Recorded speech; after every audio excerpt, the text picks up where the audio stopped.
사람들이 일반적으로 알고 있는 것과는 다르게 착각하고 있는 역사적 사실들이 있다고 합니다. 예를 들어 나폴레옹은 키가 작다고 하는데 정말 키가 작았을까요? 우리가 착각하고 있는 역사적 사실에 대해서 알려드리겠습니다. 프랑스를 상징하는 대표적인 역사적 인물이 있죠.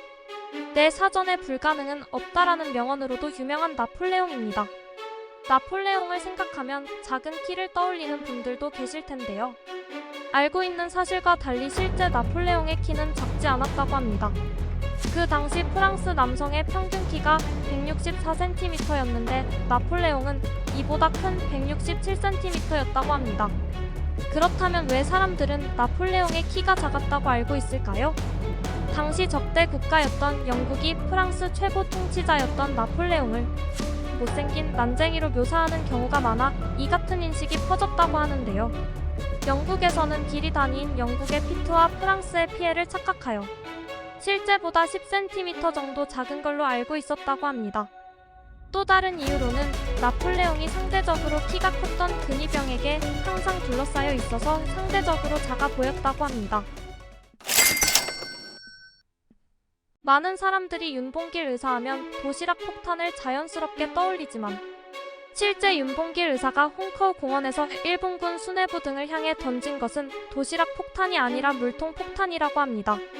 도시락 폭탄은 자결용이었고 물통 폭탄이 의거용이었는데 도시락 폭탄을 미처 터뜨리지 못하고 자결에 실패해 이것이 사진에 찍히면서 사람들이 도시락 폭탄을 던지려 했던 것으로 착각하게 된 것이라고 합니다. 혹시 고려장이라고 들어보셨나요? 고려시대의 노인을 산에 생매장하거나 버리는 장례 풍습을 말하는데요. 이는 잘못된 내용으로 우리나라 역사서에 이와 비슷한 장례나 풍습이 있다는 기록은 어디에도 없습니다. 국권이 침탈된 일제시대 때 친일적인 인물이 남긴 기록과 아이들을 가르치는 교재에 사용되었다는 기록만 있을 뿐입니다. 12월 25일 크리스마스는 흔히 예수 탄생일로 알려져 있는데 정확히는 예수 탄생 기념일이 맞다고 합니다. 실제 성경 어디에서도 예수가 12월 25일에 태어났다는 기록은 없으며 역사가들에 따르면 봄에 태어났을 거라고 하는데요. 그렇다면 왜 12월 25일이 예수 탄생 기념일이 되었을까요?